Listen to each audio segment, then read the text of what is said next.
De retour sur le voilier, Emeline prépare un des thons jaunes que les gars ont gardé pour le repas du soir. Quant à Cyril, il vient de repérer de grosses carangues qui rôdent autour du voilier.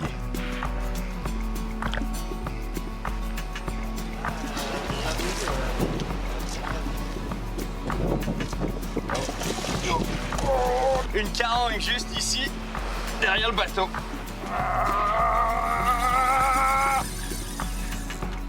Oh, that's a shark. Oh, it's a shark. Un gros requin sorti de nulle part a attaqué le popper à la place de la carangue. Pas ça qu'on veut. Remonter ce beau requin sur le voilier pour le décrocher, presque impossible. Mais Cyril a une idée. Teddy tient la canne et Cyril pousse d'un coup sec sur le leurre avec la gaffe. On a décroché, je sais pas comment, mais on y arrive. Il n'y a pas d'ardillon sur les hameçons, donc ça ressort assez facilement. J'étais parti pour aller me baigner juste là, prendre une petite douche, mais bon, on a vu la carangue, je me suis dit bah, je vais essayer de prendre la carangue. Non, un requin qui attaque, mais du coup je suis pas sûr que je vais aller me baigner. Aujourd'hui, Cyril quitte le confort du voilier pour aller rendre visite aux chasseurs des îles Marquises qui viennent camper et chasser sur l'île de Iao. Ils l'ont invité sur l'île et ça tombe bien, car Cyril a gardé un goût amer des grosses carangues qui cassaient sa ligne dans les rochers. Non, c'est le début de l'aventure. Alors il compte bien prendre sa revanche en essayant d'en prendre une grosse du bord, ici, à Iao. Après une rencontre rapide avec Francis, Fred retourne au voilier pendant que Cyril offre à ses hôtes un cadeau, du thon jaune très frais. Frédéric est le chef autodésigné du campement. Il a vraiment hâte de toucher du poisson frais pour préparer sa recette de poisson cru séché. Un peu d'huile, un peu de sauce soja, un peu de sauce suisse, un citron. Et on mélange. Salé et séché. Et pendant qu'ils attendent que le poisson sèche, Cyril se rend à la plage avec Frédéric, qui a mis notre mordu au défi de se prendre un requin avec leur méthode traditionnelle, soit une simple ligne à main et comme appât, les restants de thon frais. Un requin, c'est pas vraiment ce que veut prendre Cyril, mais s'il faut en passer par là pour se faire accepter parmi les membres du camp, pourquoi pas? Aussi tentant que ça puisse être d'avancer plus profondément pour pouvoir lancer plus loin, Cyril ferait tout de même mieux de ne pas trop tremper ses pieds dans l'eau par ici. Les requins sont parfois si curieux qu'ils passent proche de s'échouer sur la plage. Regardez l'autre qui est derrière.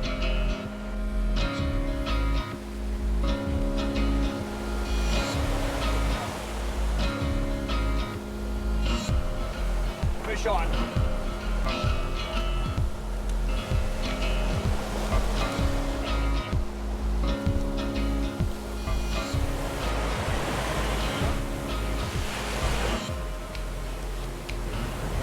Ça qu'on a des cons.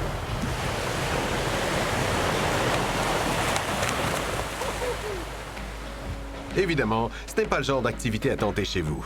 Le requin peut se retourner à tout instant en une fraction de seconde et mordre violemment. Et dans un endroit isolé comme ici, une morsure pourrait être fatale. Vous voyez la force que ça a? Fais attention. Fais attention à toi. Moi, mon travail, c'est de mettre ça dans sa gueule. Le bâton sert à immobiliser cette dangereuse mâchoire pleine de dents tranchantes, le temps de lui enlever l'hameçon.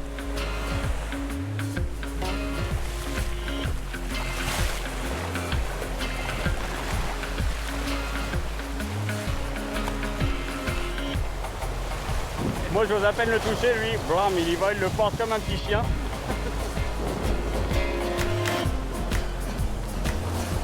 C'est le roi des requins. T'appelais le roi des requins.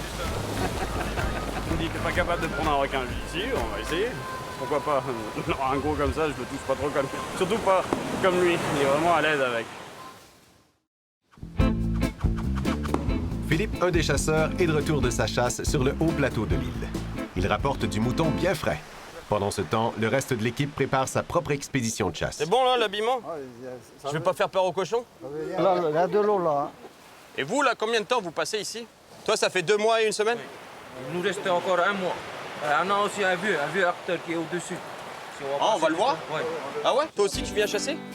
Ah ouais? Ah ouais, putain, tout le monde chasse ici, c'est vraiment l'activité familiale.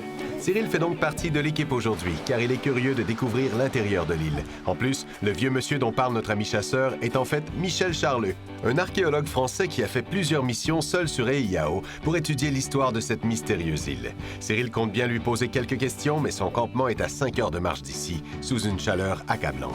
Elle est intense la montée pour la chasse, je peux monter. Pas des petits chasseurs, ça. La vraie randonnée. J'ai déjà fini. On n'est même pas sur le plateau. J'ai vraiment aimé ça, le mouton. Hein. C'est bon à manger? Ouais. C'est quoi que tu préfères, le mouton ou le cochon? Cochon. Cochon. Toi qui préfères Cochon. les cochons? Ils sont poilus ces cochons ou ils sont cochons comme des cochons domestiques? Ah, c'est comme des sangliers? Ah, ok. Heiao est une île inhabitée de Polynésie française. Elle est située à l'extrême nord-ouest de l'archipel des îles Marquises et couvre une superficie de 44 km², soit presque la surface de Manhattan. Découverte en 1791, l'île a eu plusieurs noms avant de s'appeler du nom polynésien d'Eiao. Elle s'est même fait appeler New York. Encore le dernier. C'était déjà magnifique et spectaculaire d'en bas. Ici, c'est tout aussi impressionnant. L'équipe fait quelques petites pauses, tout en gardant un œil sur ce qui les entoure. Francis a manqué sa cible, alors sa femme Helena tente sa chance. Mais pas de chance cette fois-ci. Ceci dit, les moutons sauvages sont dans les parages. Tu tues juste ce dont tu as besoin.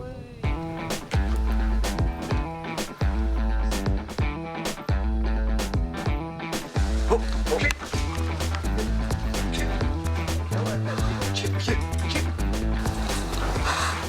Vraiment, j'avais entendu quelque chose ici.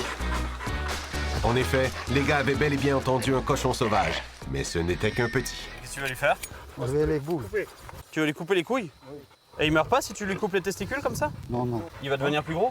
Ah oui, là, gros gras. C'est vrai? Dans un mois, 6 mois, il va grandir vite. C'est meilleur. C'est meilleur à manger. Hein, je suis pas sûr que j'ai vraiment envie de me balader trop longtemps avec vous si je veux garder mes... Je suis déjà gros. Il n'y a pas besoin que j'engraisse. Vous aussi, les marquisiennes, vous coupez les testicules de vos hommes?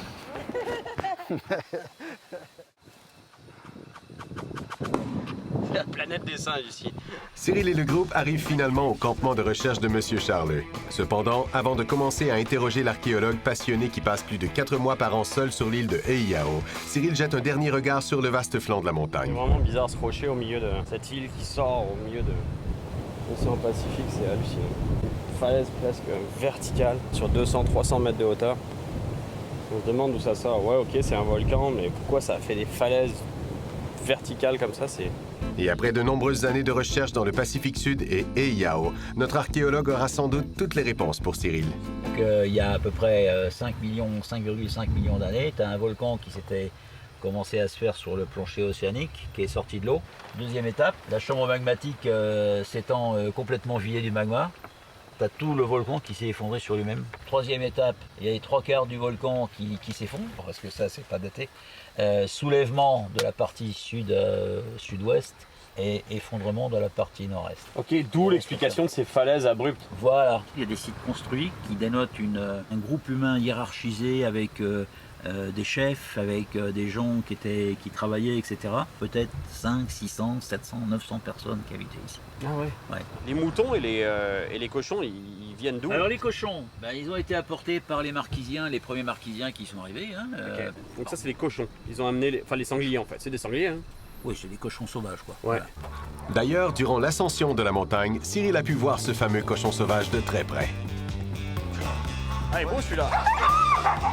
Regardez-moi les défenses sur ce sanglier. Ça, si ça te prend, ça te déchire, ça t'ouvre la jambe. Hein. Et ça, c'est la taille que vous voulez? Ça, c'est bon, ça? C'est ce que vous voulez? Plus, encore gros, c'est bon. Il y a plus gros ici, ouais? Le cochon est attaché et prêt à être ramené au camp. Ils utilisent presque pas leur fusil, en fait. C'est les chiens qui reniflent la batte, qui la sentent, qui la pourchassent jusqu'à qu'il soit épuisé et qui commencent à la mordre pour l'arrêter. Et c'est là qu'eux, ils interviennent, qui courent parce qu'ils veulent pas que les chiens se fassent blesser, premièrement, pour pas que non plus l'animal souffre. Je respecte la chasse, mais c'est juste la partie de tuer l'animal avec laquelle j'ai un peu de mal. Bon, ensuite, les moutons, c'est autre chose. Ça n'a rien à voir. Ce ne sont pas du tout les Marquisiens qui ont amené ça, ce sont les premiers colons. Je suis vraiment bon, moi, pour ce genre de truc. Ah Allez, allez. Vas-y. Kim, Kim. Kim. C'est l'oiseau. Ouais, style, c'est vrai qu'il y avait un projet d'essai nucléaire ici. par Oui, l'armée alors ce qui s'est française. passé, c'est que dans les années 70, exactement en 72, l'armée française est venue effectivement sur Eyao pour voir s'il était possible de faire des tests nucléaires tout simplement sur l'île. Ça, ce sont les dalles sur lesquelles il y avait les baraquements des géologues. Là, sur le côté, ici, c'est la cuisine, c'était les cuisines. Et donc, la piste que vous avez prise, cette piste-là était une piste qui avait été tracée par les militaires pour pouvoir effectivement amener le matériel, etc. Et ça a duré longtemps? Ça a duré 10 mois. Ils ont réalisé que ça marcherait Ils ont pas. dit c'est pas bon, on s'en va. Donc ils ont. Et en fait au début Ils ont tout fait laissé péter, tomber. c'est à l'époque où ils ont fait péter ailleurs dans les. Alors après c'était Mururoa en fait. Ah, c'est Mururoa, Ouais, c'est le fameux Mururoa. ouais. Ok. Il n'y a pas eu d'excès sur Eyao, il n'y a pas de zone radioactive, il n'y a rien du tout. On est tout à fait normal. Ah, mais t'es bien ici, hein. Ça manque un peu de filles quand même, non? Au bout de combien de temps ça fait, tu m'as dit? Alors Les ma moutons, règle, les ma moutons, règle, ça se passe bien? ma règle. Maintenant que Cyril a eu les réponses à ses questions, ils redescendent de la montagne en espérant pouvoir se rafraîchir dans l'océan. Je rêverais d'une chose, c'est de piquer une tête là direct dans la... Mais c'est infesté de requins là-dedans. Aussi bon qu'un petit bain dans l'océan, mais bon, ça fait un bien, vous avez même pas idée.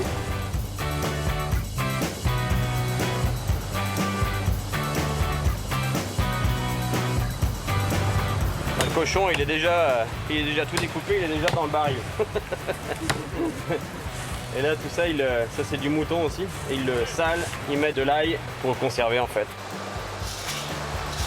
C'est propre, c'est agréable quand c'est propre. Ça c'est sûr. Comme d'habitude, Cyril donne un coup de main en ramassant du bois pour faire cuire le mouton. J'espère juste que c'est pas moi le prochain là-dessus. Du bon mouton organique, biologique. Biologique de hier. Au petit, il était un peu plus mignon sur le plateau de la montagne là-haut.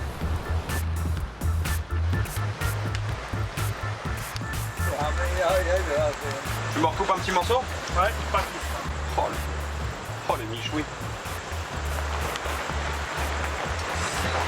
Ah, honnêtement, c'est indescriptible. Ça fond dans la bouche. Eh Frédéric, c'est pas ton premier michoui ça? Non, non, j'en ai fait plusieurs. Et j'ai plutôt fait de la viande humaine, quoi. Mais je suis pas assez gras moi, je pense qu'il faudrait que tu me coupes les couilles. Que je prenne un peu de poids. Après un bon repas, Stéphano, un autre chasseur, veut montrer à Cyril les anguilles qu'il s'amuse à attraper dans un petit ruisseau. Stéphano tâtonne sur le rocher avec un bâton pour voir si une anguille s'y cache. Ouais, un petit gros. T'en as un gros? Oh! Oh, ça saute! Regardez, ça saute! Et vous les mangez comment? Comme ça? Une anguille. Et ça, les animaux-là, c'est carrément capable de sortir de l'eau, se faufiler en dehors de l'eau, comme vous l'avez vu tout à l'heure. Elle sautait pratiquement sur elle-même. C'est assez spectaculaire. Elle naît en mer et elle vient vivre en rivière. Donc elle, ça se trouve, elle vit ici, c'est peut-être sa rivière. Tu m'impressionnes. Yes.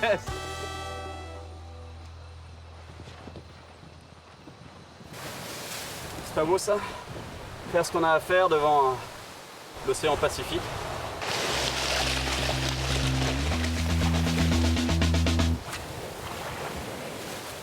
Vous savez pourquoi ce spot il est particulièrement bon? C'est parce qu'il y a un petit ruisseau d'eau douce qui arrive ici. Ça crée toujours un environnement très riche en nutriments et donc en poissons fourrage et donc en prédateurs. Les prédateurs viennent dans ce coin-là pour se nourrir.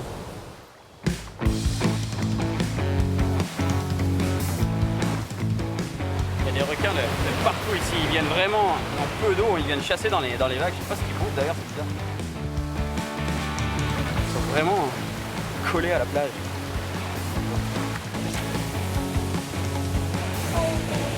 C'est une belle attaque, c'était superbe.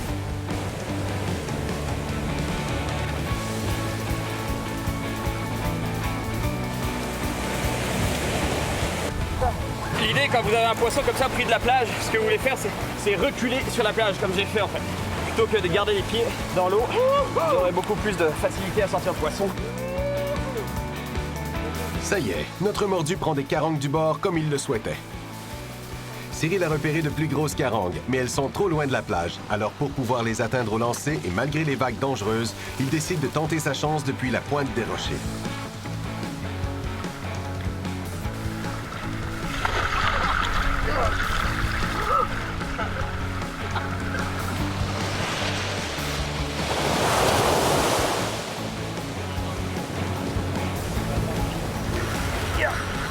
we go. Et tout comme il nous l'a expliqué plus tôt, la meilleure façon de sortir des gros poissons depuis le bord est de les tirer en remontant sur la plage de manière à les échouer tout doucement. Superbe carangue du bord. Et out. Yes. Woo.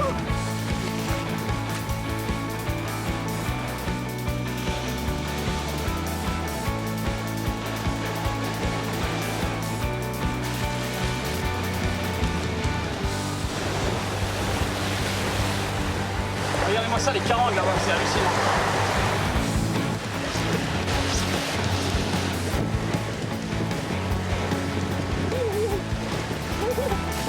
Je pense que j'ai pris la plus petite bleue.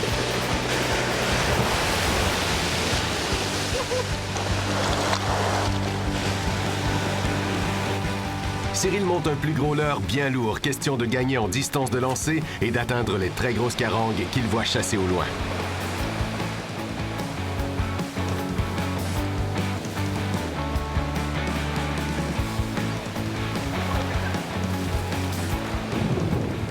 Regardez-moi cette carangue encore.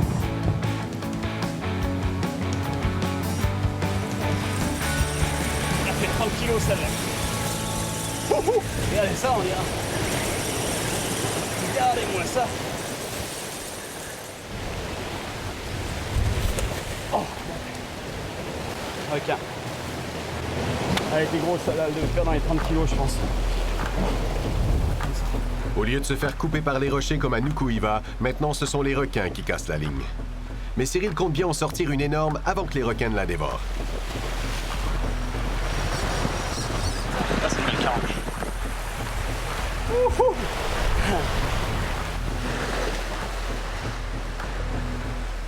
Ça y est, Cyril en tient une très grosse.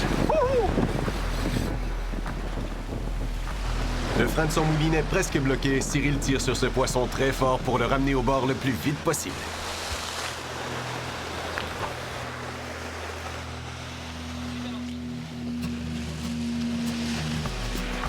Je vais pas me mettre à l'eau parce qu'il y a du requin de partout ici.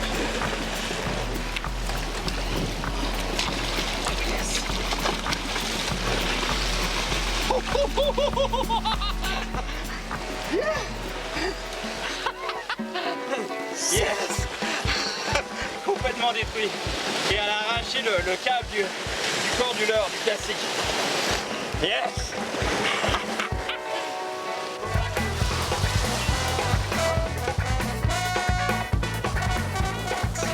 La pêche à Iao, c'est complètement délire. Regardez ça, des carangues comme ça, des carangues immobilistes du bord. Hallucinant.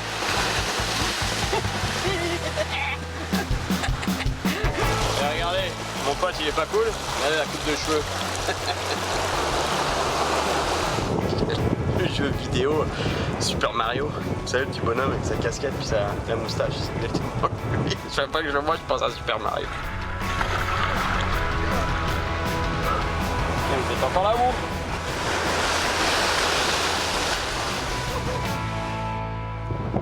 Bah...